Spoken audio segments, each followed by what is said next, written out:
ഇന്നല്ലദീന ഖാലു റബ്ബുനല്ലാഹ്, ഞങ്ങളുടെ രക്ഷിതാവ് അല്ലാഹുവാണ് എന്ന് പറഞ്ഞവർ, നമ്മുടെ രക്ഷിതാവ് അല്ലാഹുവാണ് എന്ന് വിശ്വസിച്ചു. സുമ്മ ഇസ്തഖാമു, എന്നിട്ടവർ നേർവഴിയിലായി ജീവിക്കുകയും ചെയ്തു. അങ്ങനെയെങ്കിൽ ഈ രണ്ട് വാക്കുകളും പറയാൻ എളുപ്പമാണ്. വിശ്വാസികളും നേർവഴിയിൽ ജീവിച്ചവരും. ഈ നേർവഴിയിൽ ജീവിക്കുക എന്ന് പറയുമ്പോൾ എന്തൊക്കെ പെട്ടു ഇതില്? നമ്മുടെ പഠനം മുതൽ, ജോലി മുതൽ, കച്ചവടം മുതൽ, നമ്മുടെ വ്യവഹാരങ്ങൾ, ജീവിതത്തിലെ ഓരോരോ അനുഭവങ്ങൾ, ഇതൊക്കെ അള്ളാഹുവിന് ഇഷ്ടമുള്ള വിധത്തിൽ മാത്രമേ നമ്മൾ ചെയ്യൂ, അനുവർത്തിക്കൂ എന്ന് ശപഥം ചെയ്തവരാണ് ഇസ്തഖാമു എന്ന് പറഞ്ഞ വിഭാഗം. ഇന്നല്ലദീന ഖാലൂ റബ്ബുനല്ലാഹു സുമ്മ ഇസ്തഖാമൂ, ഞങ്ങളുടെ രക്ഷിതാവ് അല്ലാഹുവാണെന്ന് പറയുകയും നേർവഴിയിൽ ഉറച്ചു നിൽക്കുകയും ചെയ്തവർ, തതനസ്സലു അലൈഹിമുൽ മലായിക, അല്ലാഹുവിന്റെ മലക്കുകൾ അവരുടെ മേൽ അവതരിക്കും. അല്ലാഹുവിന്റെ മലക്കുകൾ വരും. എപ്പോഴെന്നറിയോ? മരിക്കുമ്പോ. മരണമാസന്നമാകുമ്പോൾ അല്ലാഹുവിന്റെ മാലാഖമാർ അവർക്ക് കാണാൻ കഴിയും. മലക്കുകൾ വന്ന് പറയും, അല്ലാ തഖാഫൂ വലാ തഹ്സനൂ, നിങ്ങൾ പേടിക്കരുത് കേട്ടോ. വലാ തഹ്സനൂ, നിങ്ങൾ സങ്കടപ്പെടുകയും അരുത്. ഒരുപാട് വിഷമിച്ചിട്ടുണ്ടല്ലേ, ഒരുപാട് അസുഖങ്ങളിലൂടെ വന്നതാണല്ലേ, അല്ലാഹുവിന്റെ അരികത്തേക്ക് പോരുന്നില്ലേ? നിങ്ങൾ സങ്കടപ്പെടണ്ട. നിങ്ങൾ ഇട്ടേച്ചു പോരുന്ന നിങ്ങളുടെ മക്കളും കുടുംബവും, അവരിൽ നിന്ന് കിട്ടുന്ന സ്നേഹത്തെക്കാളും വലിയ സ്നേഹം അല്ലാഹു നിങ്ങൾക്ക് ഒരുക്കി വെച്ചിരിക്കുകയാണ്. പിന്നെ വീടും ദുനിയാവും കൂട്ടുകാരൊക്കെ, ഇതിനൊക്കെ പകരം അല്ലാഹുവിന്റെ മലക്കുകളുടെ സൗഹൃദ വലയം നിങ്ങൾക്ക് ഖബറിൽ ഉണ്ടാകും. അതുകൊണ്ട് ഇങ്ങോട്ട് പോരുന്നില്ലേ? ഒരു വിഷമം വിചാരിക്കണ്ട. വഅബ്ശിറൂ ബിൽ ജന്ന, നിങ്ങൾ സ്വർഗത്തിലേക്കല്ലേ പോരുന്നത്, പിന്നെ എന്തിനാ പേടിക്കുന്നത്? وأبشروا بالجنة التي كنتم توعدون, നിങ്ങൾക്ക് വാഗ്ദത്തം ചെയ്യപ്പെടുന്ന സ്വർഗം നിങ്ങൾക്ക് ലഭിക്കുക തന്നെ ചെയ്യും എന്നവരോട് പറഞ്ഞ് അവരെ സ്വർഗത്തിലേക്ക് ആനയിക്കുന്ന മലാഖമാർ നേർവഴിയിൽ ജീവിച്ച വിശ്വാസികൾക്ക് അവരെ കാണാനും അനുഭവിക്കാനും കഴിയുമെന്ന് വിശുദ്ധമായ ഖുർആൻ. അതുകൊണ്ടാണ് നമ്മൾ ദുആ ഇറക്കുന്നത്, അല്ലാഹുമ്മ ജഅൽ അസ്അദ അയ്യാമിനാ യൗമ നൽഖാക, അല്ലാഹുവേ ഞങ്ങളുടെ ജീവിതത്തിലെ ഏറ്റവും നല്ല നാൾ നിന്നെ കണ്ടുമുട്ടുന്ന ദിവസമാക്കി തരണേ. എന്താണ് നിന്നെ കണ്ടുമുട്ടുന്ന ദിവസം എന്ന് പറഞ്ഞാൽ? മരിച്ചു പോകുന്ന ദിവസം. മരിക്കുമ്പോൾ പേടി ഉണ്ടാവില്ല. ഗൾഫിലേക്ക് നല്ലൊരു ജോലിക്കോ അല്ലെങ്കിൽ ഉമ്മയോ വാപ്പയുടെ അടുത്തേക്ക് പോകുമ്പോഴോ, മക്കളെ കാണാൻ വേണ്ടി ഉമ്മയും വാപ്പയും അങ്ങോട്ട് പോകുമ്പോഴോ ആർക്കെങ്കിലും പേടി തോന്നാറുണ്ടോ? നാടിനിട്ടേച്ച് പോവുകയാണ്, പക്ഷെ ഒരു യാത്ര, അത് നിങ്ങൾ ഹജ്ജിന് പോവുകയാണ്, ഉംറക്ക് പോവുകയാണ്, സങ്കടത്തോടെയാണോ പോകുന്നത്? സന്തോഷത്തോടെയല്ലേ പോവുക? അതുപോലെ ഒരു യാത്രയാണ് ശരിക്കും മരണം ആവേണ്ടത്. അത്രയേ ഉള്ളൂ, അതൊരു യാത്രയാണ്. ആ യാത്ര പേടിച്ചിട്ട് കാര്യമുണ്ടോ? ഇല്ല. നമ്മുടെ ബോർഡിംഗ് പാസ് ഇഷ്യൂ ചെയ്ത് വെച്ചിരിക്കുകയാണ്, പോയേ പറ്റൂ. ഡേറ്റും സമയവും നിശ്ചയിച്ച് വെച്ചിരിക്കുകയാണ്, പോയേ പറ്റൂ. പക്ഷെ ആ പോകുന്നത് ഒരു നല്ല ലക്ഷ്യത്തിലേക്കും ഒരു നല്ല സന്നിധാനത്തിലേക്കുമാണ്. അള്ളാഹുവിനെ കാണണമെങ്കിൽ മരിക്കണം, സ്വർഗത്തിലെത്തണമെങ്കിൽ മരിക്കണം. ഖബർ നമ്മുടെ വീടിനേക്കാളും എത്രയോ വിശാലമായ, കണ്ണെത്താ ദൂരത്തേക്ക് വിശാലം. അങ്ങനെയൊക്കെ ഇപ്പൊ നമ്മുടെ നാട് കാലാമ്പൂർ ഇപ്പൊ അങ്ങനെ കണ്ണെത്താ ദൂരത്തേക്ക് വിശാലമായ നാടാണോ? അങ്ങനെ ചെറിയൊരു മഹല്ലല്ലേ? കണ്ണെത്താ ദൂരത്തേക്ക് വിശാലമായ ഒരു ഇടമായി ഖബർ മാറുമെന്ന് പുണ്യ നബി സല്ലല്ലാഹു അലൈഹി വസല്ലം. അപ്പൊ നമ്മുടെ വീടും നമ്മുടെ മഹലിനേക്കാളൊക്കെ വലിയ സ്ഥലത്തേക്കാണ് പോകുന്നത്. വഅബ്ശിറൂ ബിൽ ജന്ന, സ്വർഗത്തിന്റെ വാതിലുകൾ അങ്ങോട്ട് മലക്കുകൾ തുറന്നു വെച്ച് കാണിച്ചു തരും. ഇവിടേക്ക് നോക്കി അങ്ങനെ ഇരുന്നാ മതി. സന്തോഷവും ആശ്വാസവും മലക്കുകൾ ഇങ്ങനെ തന്നുകൊണ്ടിരിക്കും. അങ്ങനത്തെ ഒരു സ്ഥലത്തേക്ക് പോകുമ്പോൾ പിന്നെ പേടിക്കണ്ട. നിങ്ങൾ പേടിക്കരുത് എന്ന് മലക്കുകൾ വന്ന് ആശ്വസിപ്പിക്കുന്ന മുഅ്മിനീങ്ങളാണ് നേർവഴിയിൽ ജീവിച്ചവർ. അല്ലാഹു അതിനെ നമുക്ക് തൗഫീക്ക് ചെയ്യട്ടെ. നമ്മളത് ആഗ്രഹിക്കുന്നവരാണ്. ഈ വാത് കഴിഞ്ഞപ്പോ നാളെ നേരം വെളുത്താൽ ചിലപ്പോൾ ഈ പറഞ്ഞതൊക്കെ നമ്മൾ മറന്നേക്കാം. പിന്നെ നമ്മൾ പഴയ ലൈഫും പഴയ സിനിമയും കളിയും അതൊക്കെ ആയിട്ട് അങ്ങനെ ഒരു ലോകത്തേക്ക് നമ്മൾ പോവാണ്. പക്ഷെ ഇതിനപ്പുറമുള്ള ഒരു അദൃശ്യ ലോകത്തേക്ക് ഒരുങ്ങുന്ന ആളുകളാണ് നമ്മൾ. അല്ലാഹു പറയാണ്, നഹ്നു ഔലിയാഉകും ഫിൽ ഹയാത്തിദ് ദുനിയാ വഫിൽ ആഖിറ. വലകും ഫീഹാ മാ തശ്തഹീ അൻഫുസുകും വലകും ഫീഹാ മാ തദ്ദഊൻ. നിങ്ങളുടെ സംരക്ഷകൻ ഞാനാണ്, ഈ ലോകത്തും പരലോകത്തും. ഈ ലോകത്തും പരലോകത്തും നിങ്ങളെ ഞാൻ സംരക്ഷിക്കാനുണ്ട്. നിങ്ങൾ പിന്നെ ഒന്നും പേടിക്കണ്ട. നഹ്നു ഔലിയാഉകും ഫിൽ ഹയാത്തിദ് ദുനിയാ വഫിൽ ആഖിറഹ വലകും ഫീഹാ മാ തശ്തഹീ അൻഫുസുകും. സ്വർഗലോകത്തേക്ക് എത്തുമ്പോൾ നിങ്ങൾ എന്താണോ ആഗ്രഹിക്കുന്നത് അതെല്ലാം അവിടെയുണ്ട്. വലകും ഫീഹാ മാ തദ്ദഊൻ. നിങ്ങൾക്ക് വേണ്ടത് എന്തൊക്കെയാണോ അതെല്ലാം അവിടെ നാം ഒരുക്കി വച്ചിരിക്കുകയാണ്. നുസുലം മിൻ ഗഫൂരിർ റഹീം. കാരുണ്യവാനായ, പാപങ്ങൾ പൊറുക്കുന്നവനായ അല്ലാഹു നിങ്ങൾക്ക് ഒരുക്കി വെച്ച നുസുലൻ, വിരുന്നാണത്. അള്ളാഹുവിന്റെ വിരുന്ന്, അള്ളാഹുവിന്റെ ഹോസ്പിറ്റാലിറ്റി. പടച്ച തമ്പുരാൻ നിങ്ങൾക്ക് വിരുന്നൊരുക്കുകയാണ് സ്വർഗലോകം. അവിടെ എന്താണോ നിങ്ങൾ ആഗ്രഹിക്കുന്നത് അതെല്ലാം അവിടെയുണ്ട്. ഹൂറുൽ ഐനുകളുണ്ട് പുരുഷന്മാർക്ക് എന്ന് പറയുമ്പോൾ പെണ്ണുങ്ങൾക്ക് എന്താ അതിന്റെ മറുപടിയാണത്. വലക്കും ഫീഹാ മാ തശ്തഹീ അൻഫുസുകും. നിങ്ങൾ എന്തൊക്കെ ആഗ്രഹിക്കുന്നുണ്ടോ നിങ്ങൾക്ക് സ്വർഗത്തിലുണ്ട്. വലകും ഫീഹാ മാ തദ്ദഊൻ നുസുലം മിൻ ഗഫൂരിർ റഹീം. എന്നിട്ട് അല്ലാഹു പറയുന്ന കാര്യമാണ് വമൻ അഹ്സനു ഖൗലൻ ومن أحسن قولا ممن دعا إلى الله وعمل صالحا وقال إنني من المسلمين. കുറച്ചുകൂടെ നമ്മൾ 60 എന്താ 40 ആയതിന്റെ പ്രശ്നമാണ്. അത് 20 കൂട്ടാമല്ലോ, ഒക്കില്ലല്ലോ. കൊണ്ട സാധനം ഉണ്ടോ ഇവിടെ?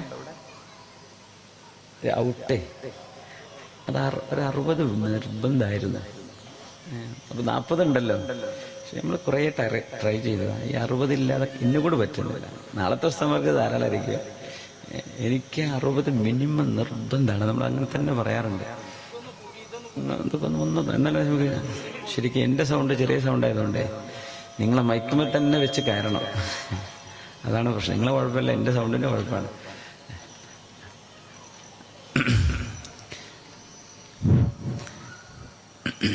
നിങ്ങൾക്ക് കേൾക്കാൻ പ്രയാസമൊന്നും ഉണ്ടാവും തോന്നുന്നില്ലല്ലേ? കേൾക്കുന്നുണ്ടല്ലോ അല്ലേ? പക്ഷെ ഇച്ചിരി കൂടെ സാരല്ല. ഖദ്ദർ അല്ലാഹു മാ ശാഅ ഫഅൽ. നമ്മൾ ഈ മൈക്ക് പറയുമ്പോഴേ എനിക്ക് ഇച്ചിരി കുറച്ച് കൂടുതൽ അതിന്റെ ആംപ്ലിഫയർ വേണം. അപ്പോഴേ എനിക്ക് പറയാൻ കഴിയാറുള്ളൂ. അപ്പോൾ നമ്മുടെ സംഘാടകരോട് വീണ്ടും വീണ്ടും വീണ്ടും പറഞ്ഞ് അവർക്ക് വെറുപ്പ് തോന്നണവരെ പറയലുണ്ട് നമ്മുടെ സെക്രട്ടറി.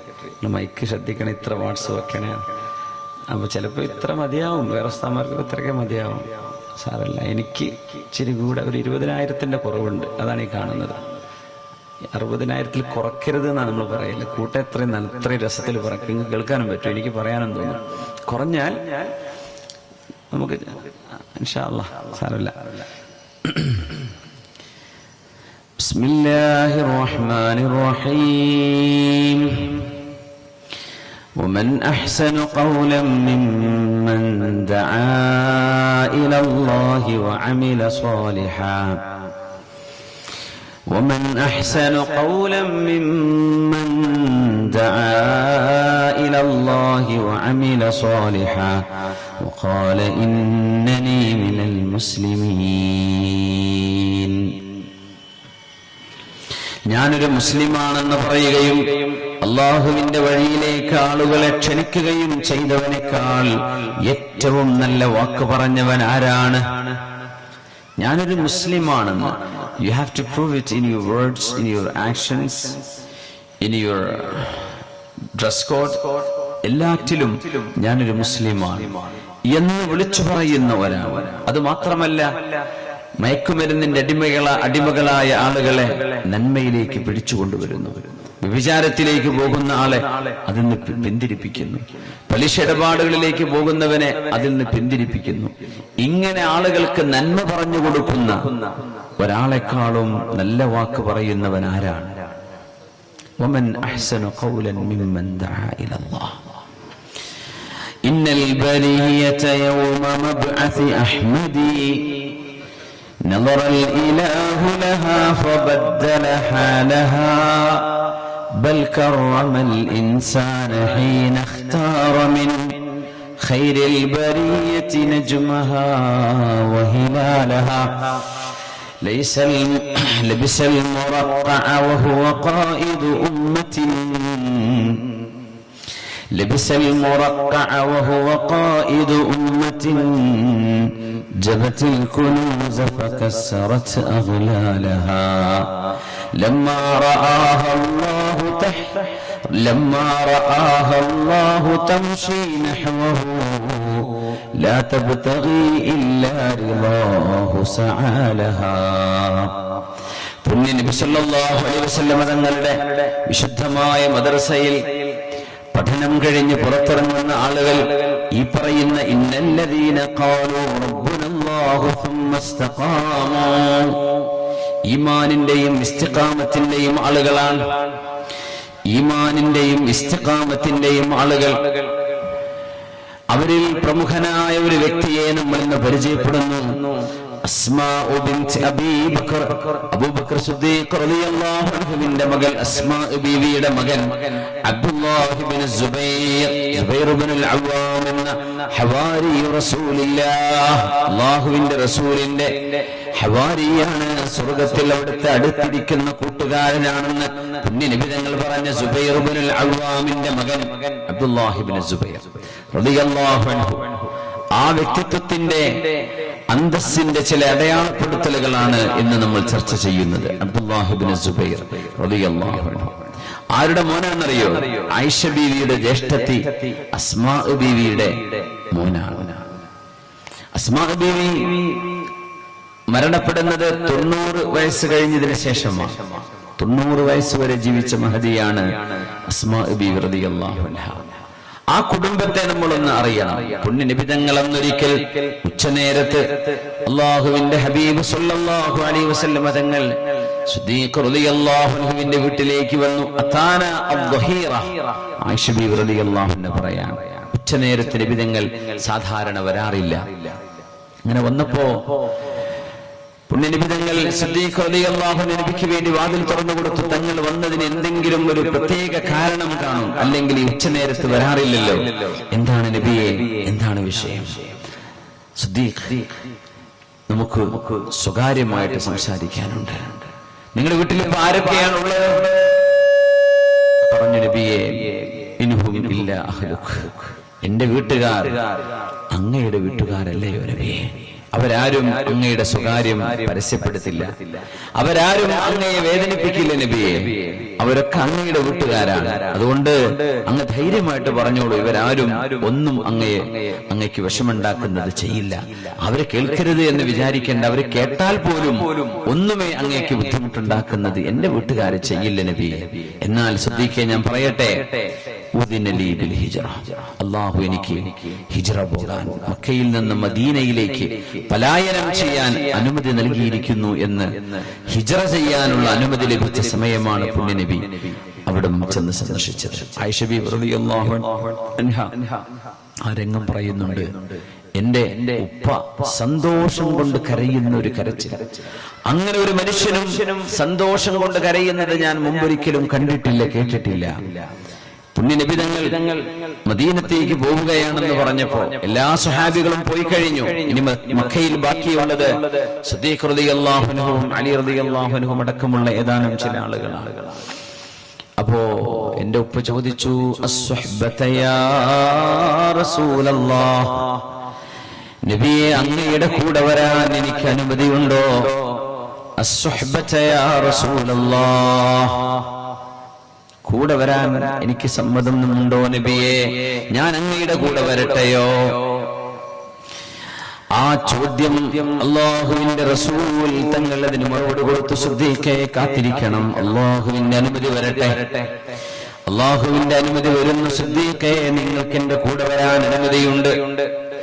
فبكى أبو بكر من الفرح بكاء شديدا.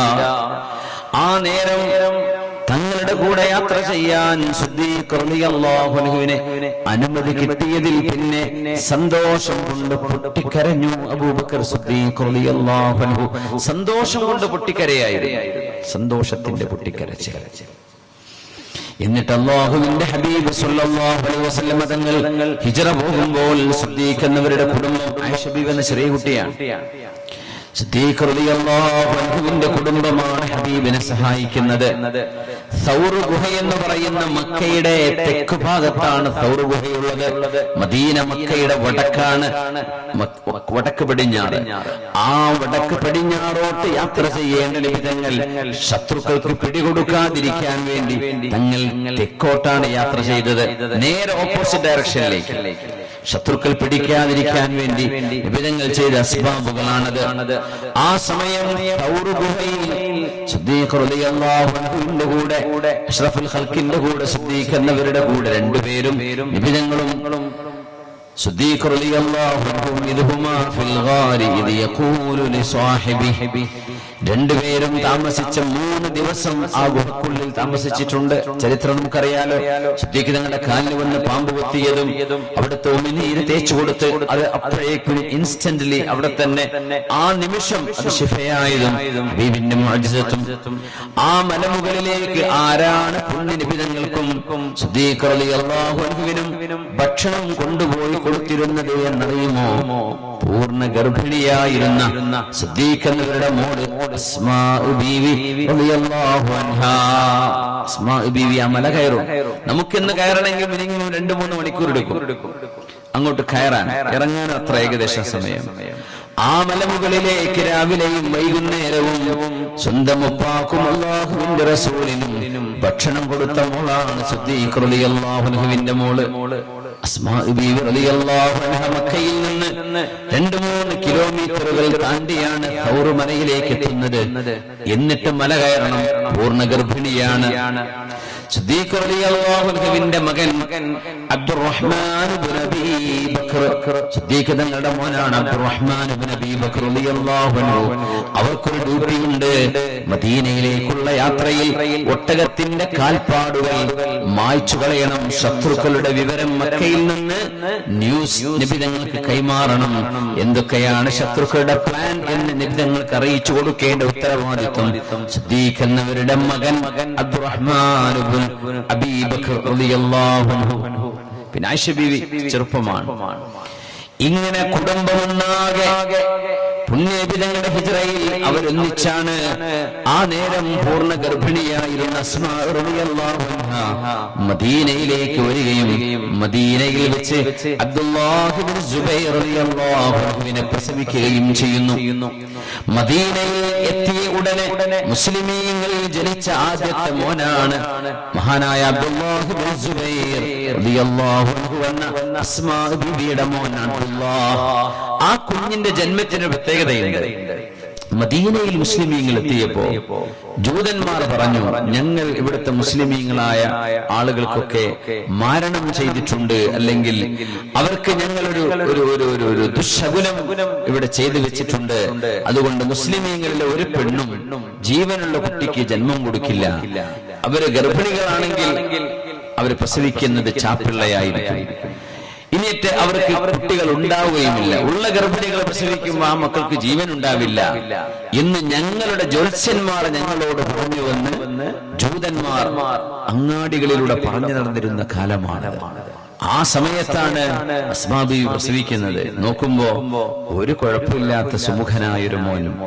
ആ മോനെ അല്ലാഹുവിന്റെ റസൂലിന്റെ അരികത്തേക്ക് കൊണ്ടുപോയി സല്ലല്ലാഹു അലൈഹി വസല്ലം. ഹബീബിന്റെ അരികത്തേക്ക് കൊണ്ടുപോയി. നിബിതങ്ങളാണ് ആ കുഞ്ഞിന് അബ്ദുല്ലാഹ് എന്ന പേര് വിളിക്കുന്നത്.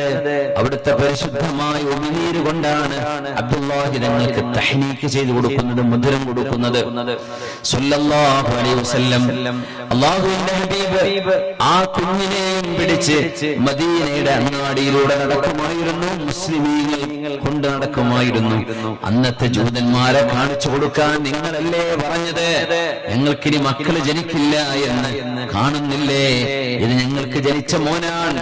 അങ്ങനെ ഹിജറയിൽ ആദ്യം ജനിച്ച മോനാണ് മഹാനായ അബ്ദുല്ലാഹി ഇബ്നു സുബൈർ ഇബ്നുൽ അവ്വാം റളിയല്ലാഹു അൻഹുവിന്റെ മോൻ, അസ്മാ ബീവിയുടെ മോൻ സിദ്ദീഖ് റളിയല്ലാഹു അൻഹുവിന്റെ പേരക്കുട്ടി. അതുകൊണ്ട് ആ കുട്ടിയുടെ ജനനം സ്വഹാബികൾക്ക് വലിയ സന്തോഷമായിരുന്നു. അള്ളാഹു കൈവടിഞ്ഞിട്ടില്ല, അള്ളാഹു നമ്മുടെ കൂടെയുണ്ട് എന്നത്. ജൂതന്മാർ ഉണ്ണി നബിയെ സ്വീകരിക്കാൻ വേണ്ടി മദീനത്ത് വന്നവരാണ്. അറിയാമല്ലോ, ജൂതന്മാരുടെ ബേസ് കിടക്കുന്നത് ഷാമിലാണ്. ഷാം എന്ന് പറഞ്ഞാൽ ഇന്നത്തെ ഫലസ്തീനാണ്. ഫലസ്തീന് പിന്നെ സിറിയയും ലബനോനും ജോർദാനും ഉൾക്കൊള്ളുന്ന സ്ഥലം. ഷാം എന്ന് മെയിൻ ആയിട്ട് പറയുന്നത് ഫലസ്തീനാണ്. പഴയകാലത്തെ ഷാം ഫലസ്തീനാണ് അതിന്റെ അടിസ്ഥാനം. ആ സ്ഥലത്തു നിന്നാണ്, കാരണം മൂസാ നബി അലൈഹിസ്സലാമിന്റെ അന്ത്യവിശ്രമസ്ഥാനം ഫലസ്തീനിലാണല്ലോ. മൂസാ നബിയുടെ ദഅവത്തിന്റെ ബഹുഭൂരിഭാഗം ഈജിപ്തിലാണ്.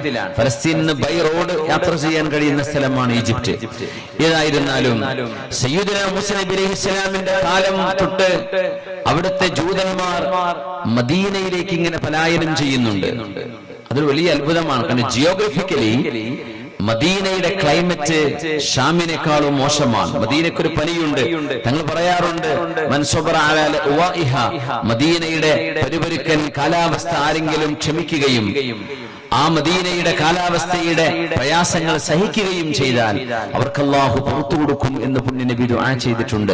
മദീനയിൽ വന്നാൽ ഒരു പനി വരും അല്ലെ? ഉംറക്ക് പോയാലൊക്കെ കാണുന്നില്ല, ഹജ്ജിന് പോയാൽ മദീനത്തെ ഒരു ക്ലൈമറ്റ് ഇച്ചിരി ഒരൽപ്പം പ്രയാസമായിട്ട് തോന്നും ചില ആളുകൾക്കെങ്കിലും.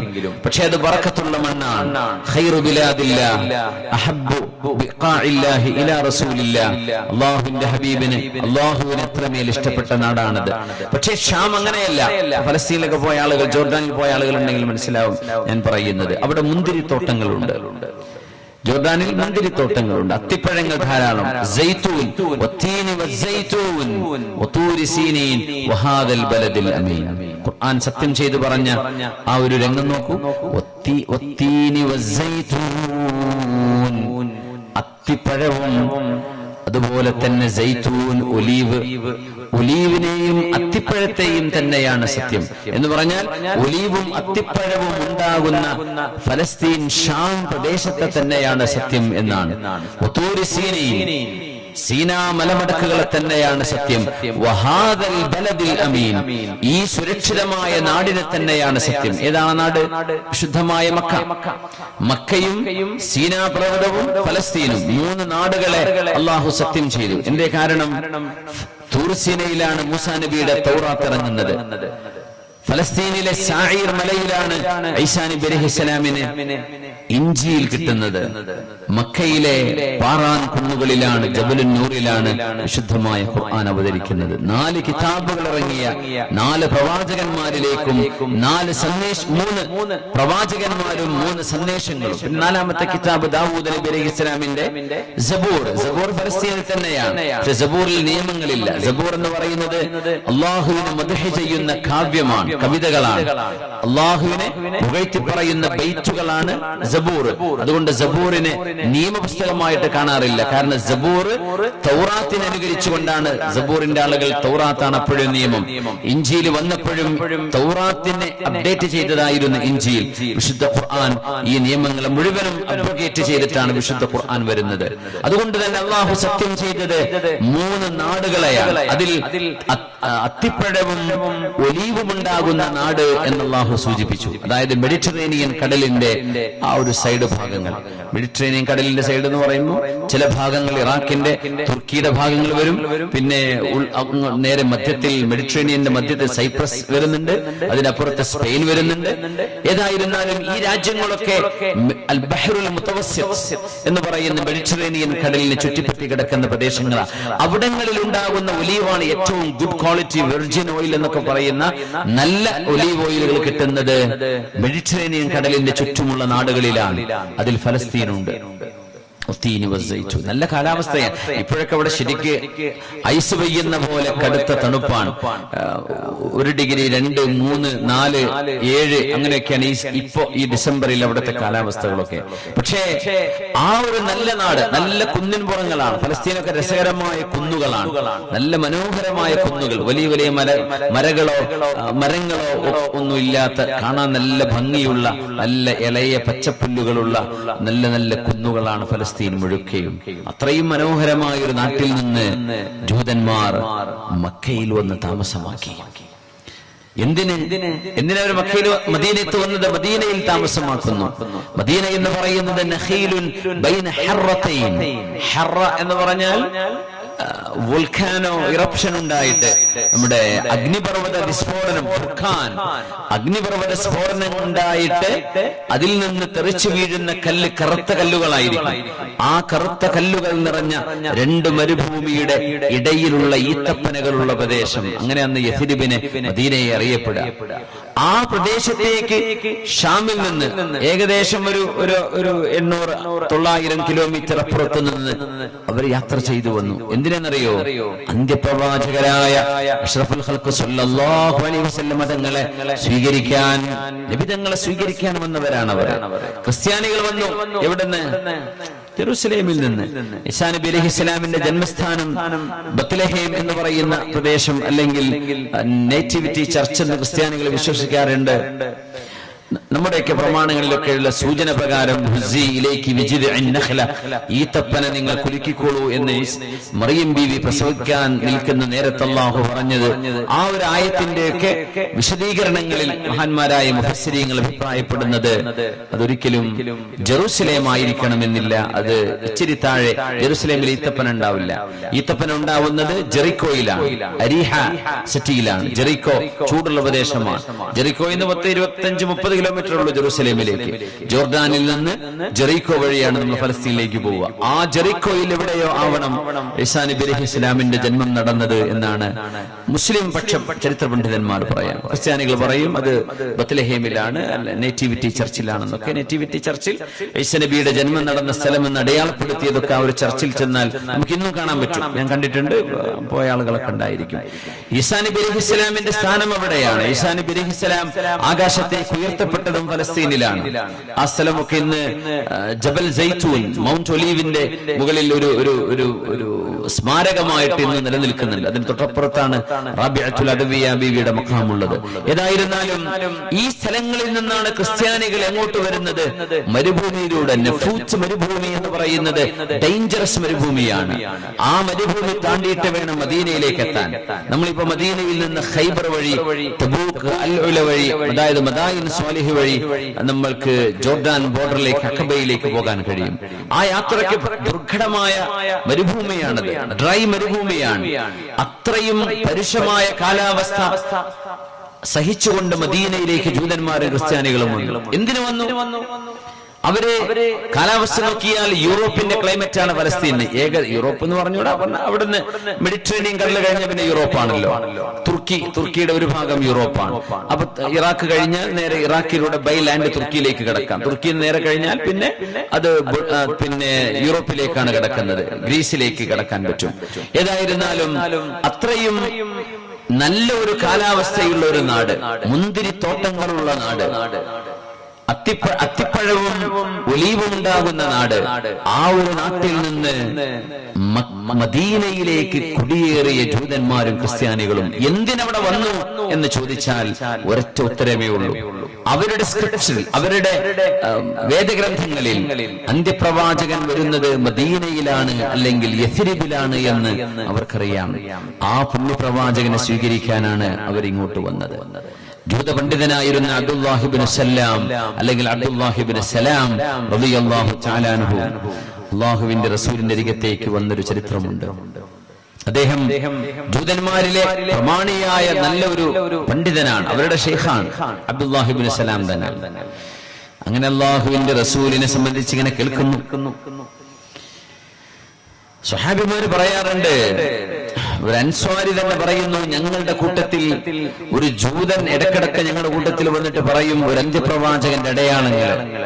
ആ അടയാളങ്ങൾ ഇങ്ങനെ ഇടയ്ക്കൊക്കെ പറഞ്ഞു വരും. ഒരു അന്ത്യപ്രവാചകൻ വരാനുണ്ട് ഇവിടെ, അദ്ദേഹം വരും എന്നിങ്ങനെ ഞങ്ങൾക്ക് ഇങ്ങനെ പറഞ്ഞു തരാറുണ്ട്. ആര് പറയാ? അൻസ്വാരികൾ പറയാ. അങ്ങനെ പുണ്യനബി മദീനത്തേക്ക് വന്നു. പാട്ടുപാടി സ്വീകരിച്ചില്ലേ? അതൊക്കെ കഴിഞ്ഞപ്പോഴേ ഈ അൻസ്വാരികൾ ഹബീബായ നബിയെ പോയി വിശ്വസിച്ചു. അഷ്ഹദു അല്ലാ ഇലാഹ ഇല്ലല്ലാഹ് വഅഷ്ഹദു അന്ന മുഹമ്മദർ റസൂലുള്ളാഹ്, ഒരു ഇസ്ലാം സ്വീകരിച്ചു. അപ്പൊ ഈ ജൂത പ്രായമുള്ള ആളോട് ഞാൻ ചോദിച്ചല്ലേ, നിങ്ങൾ വിശ്വസിക്കുന്നില്ലേ? അദ്ദേഹം പറഞ്ഞു, ഞാൻ പിന്നെ ഇപ്പൊ വിശ്വസിക്കുന്നില്ല, ഞാൻ കുറച്ച് കഴിയട്ടെ. അപ്പോഴാണ് ഖുർആൻ ആയത്തിറങ്ങിയത്. ബിസ്മില്ലാഹിർ റഹ്മാനിർ റഹീം ഫലമ്മാ ജാഅഹും മാ അറഫൂ കഫറൂ ബിഹി ഫലഅനതുല്ലാഹി അലൽ കാഫിരീൻ. അവർക്ക് ബോധ്യമുള്ള, അവരറിയുന്ന ഒരു അന്ത്യപ്രവാചകൻ അവരുടെ മുമ്പിലേക്ക് വന്നപ്പോൾ അവർ പറഞ്ഞു, ഞങ്ങൾ വിശ്വസിക്കൂല. അതുവരെ ആ അന്ത്യപ്രവാചകനെ അവരുടെ അടയാളങ്ങൾ പറഞ്ഞുകൊണ്ടിരിക്കുകയാണ്. The Lord came on Sinai, shined on Seri. Seri എന്ന് പറഞ്ഞ ജബൽ സഈർ. He came forth from Mount Paran. He came with 10,000s of saints. From his right hand there went a fiery law. ഈ പ്രമാണങ്ങൾ ഇന്നും പഴയ പുസ്തകത്തിൽ ബൈബിളിന്റെ പഴയ, അതായത് ഓൾഡ് ടെസ്റ്റമെന്റ്, അതായത് തൗറാത്ത്, മൂസാ നബി അലൈഹിസ്സലാമിന്റെ കിതാബ് എന്ന് പറയപ്പെടുന്ന സോ കോൾഡ് തൗറാത്തിൽ കാണാൻ പറ്റും, ഇന്നുണ്ടത്. ദൈവം the Lord came on Sinai, ദൈവം സീനാ മലമടക്കുകളിൽ പ്രത്യക്ഷനായി. Shined on Seri, സേരിയിൽ ദൈവത്തിന്റെ പ്രകാശം വിളങ്ങി. He came forth from Mount Paran, Paran കുന്നുകളിലൂടെ ആ ദൈവം ഒന്നുകൂടെ പ്രത്യക്ഷപ്പെട്ടു. എന്തൊക്കെയായി പറയുന്നത്? സേരി കുന്നുകളിൽ വന്നു എന്ന് പറഞ്ഞാൽ ഈസാ നബി അലൈഹിസ്സലാമിന് ഇൻജീൽ കിട്ടിയത് അവിടെയാണ്. ദൈവത്തിന്റെ പ്രകാശം, അല്ലാഹുവിന്റെ ശരീഅത്ത് എന്നർത്ഥം. The Lord came on Sinai, പടച്ചതമ്പുരാൻ സീനായിൽ വന്നു എന്ന് പറഞ്ഞാൽ അല്ലാഹുവിന്റെ ശരീഅത്ത് മൂസാ നബി അലൈഹിസ്സലാമിന് നൽകപ്പെടുന്നത് സീനാ മലമുകളിലാണ്. ജബലു ദക്ക എന്ന് പറയുന്ന മലയുണ്ട് അവിടെ, ജബലു ദക്ക. فلما تجلى ربه للجبل جعله دكا وخر موسى صعقا. നമ്മള് മൗണ്ട് സീനായിലെ സീനാ മരുഭൂമി സന്ദർശിക്കാൻ വേണ്ടി പോകുമ്പോഴേ കണ്ടിട്ടുണ്ടാവും, അല്ലെങ്കിൽ കൂടെ ചരിത്രമൊക്കെ അറിയുന്ന ഗൈഡുകളൊക്കെ ഉണ്ടെങ്കിൽ നമുക്ക് പറഞ്ഞ് കാണിച്ചു തരും.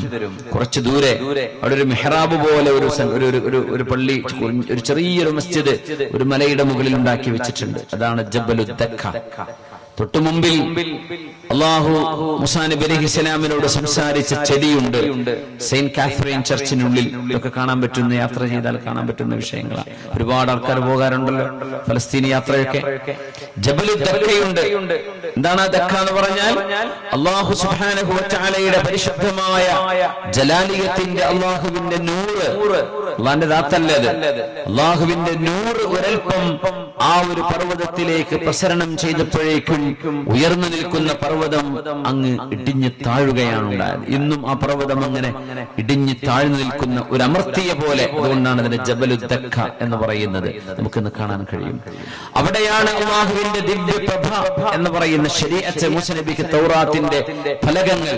ഫലമ്മാ സകത അൻ മൂസൽ ഗളബ അഖദൽ അൽവാഹ് വഫീ നുസ്ഖതിഹാ ഹുദൻ വറഹ്മത്തുൽ ലിൽ മുഅ്മിനീൻ. ആ ഒരു വിശുദ്ധമായ ശരീഅത്ത് ഇറക്കപ്പെടുന്നത് സീനാ മലയിലാണ്. എന്താണ്? The Lord came on Sinai, shined on Seri. Zari മല എന്ന് പറയുന്നത് ജബൽ സഈർ, ഫലസ്തീനിലാണ്. നമ്മൾ ബൈത്തുൽ മുഖദ്ദസിൽ നിന്ന്, അതായത് അൽ മസ്ജിദുൽ അഖ്സയിൽ നിന്ന് ഇബ്രാഹിം നബി അലൈഹിസ്സലാമിന്റെ നാട്ടിലേക്ക്, ഇബ്രാഹിം നബിന്റെ മഖാമിലേക്ക്, ഹിബ്രോണിലേക്ക്, അൽ ഖലീലിലേക്ക് പോകുമ്പോ ഇടയ്ക്ക് കാണാൻ കഴിയും സഈറിലേക്കുള്ള വഴി ഇതാണ്. ഈസാ നബി അലൈഹിസ്സലാമിന് ഇൻജീൽ ഇറക്കപ്പെട്ട സ്ഥലം അവിടെയാണ്. പിന്നെ പറഞ്ഞു പാറാൻ കുന്നുകൾ. സർ വില്യം ലോക ചരിത്ര പണ്ഡിതന്മാർ അദ്ദേഹം പറഞ്ഞു, പാറാൻ കുന്നെന്ന് പറയുന്നത് മക്ക, മദീന, ത്വായിഫ് ഈ പ്രദേശത്ത് കാണുന്ന മലകൾക്ക് പറയുന്ന പേരാണ്. ജബൽ ഫാറാൻ, പാറാൻ കുന്നുകൾ, മൗണ്ട് പാറാൻ. അവിടെ അള്ളാഹുവിന്റെ സന്ദേശം വന്നത് ഒന്നേ ഒന്ന് മാത്രമേ ഉള്ളൂ. അഷ്റഫുൽ ഖൽഖ് തങ്ങൾക്ക് ഖുർആൻ ഇറങ്ങിയത് ജബലുൻ നൂറിൽ. യാ അല്ലാഹ്, ഇങ്ങനെ സംഗതി ഇവർ വായിച്ചവരാണ്. ആ അന്ത്യപ്രവാചകൻ വരും എന്നവർ വായിച്ചിട്ടുണ്ട്. He came forth from Mount Para. He came with 10,000 of saints. 10,000 വരുന്ന സന്യാസിമാർ, 10,000-ഓളം സന്യാസിമാരുമായിട്ട് ആ പ്രവാചകൻ പ്രത്യക്ഷപ്പെടുന്നു. സ്വഹാബികൾ, 10,000 സ്വഹാബികളോടുകൂടെ ആ മക്ക ഫത്ഹ് നടക്കുന്നത്. 10,000 സ്വഹാബികൾ.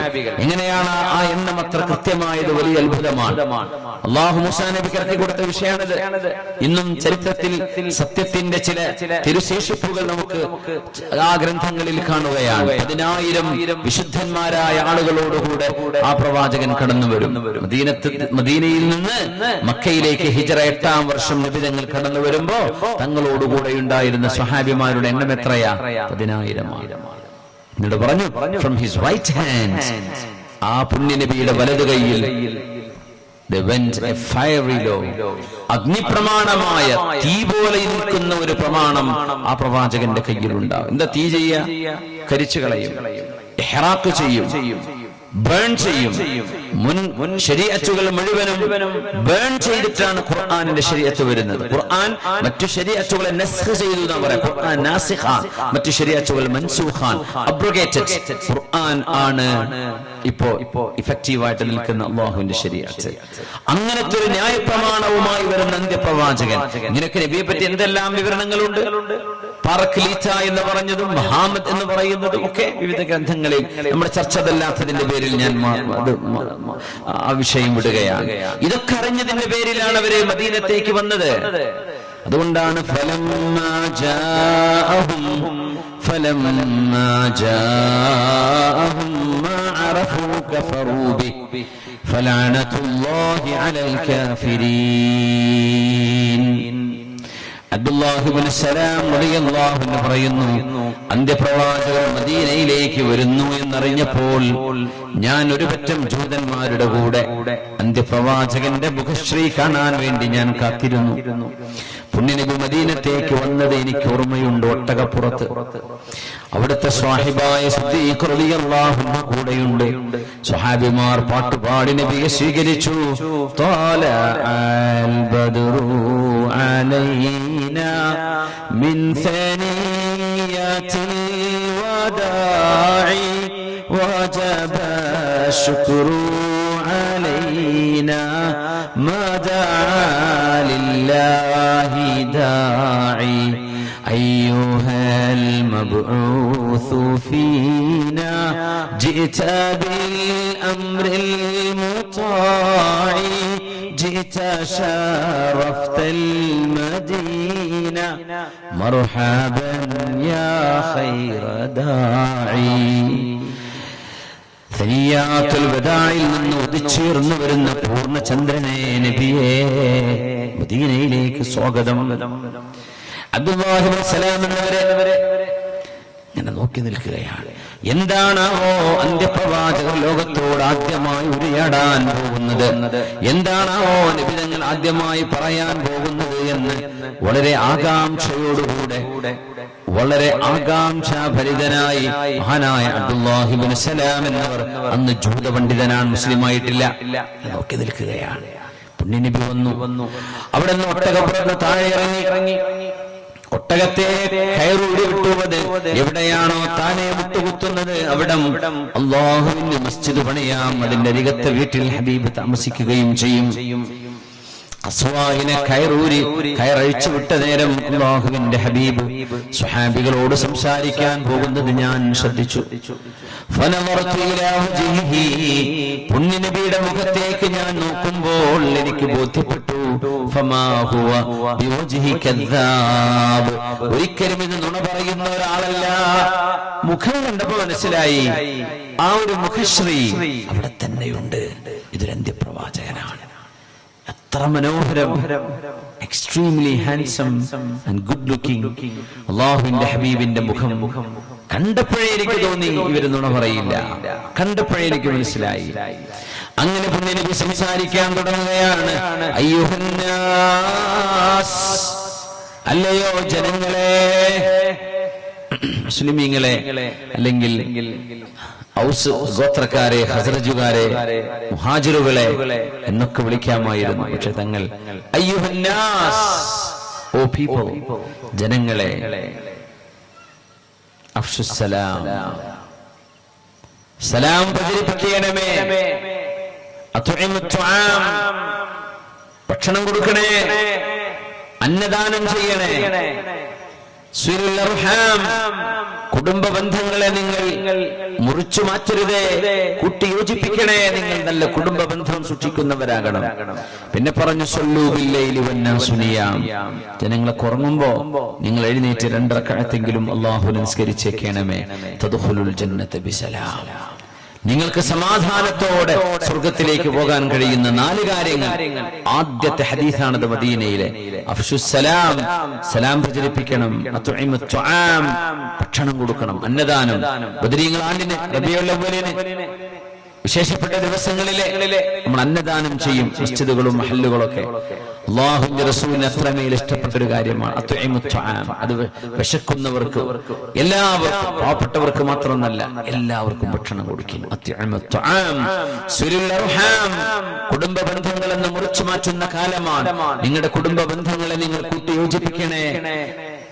പിന്നെ പറഞ്ഞു സല്ലൂ ബില്ലൈൽ വന്നാസു നിയാം,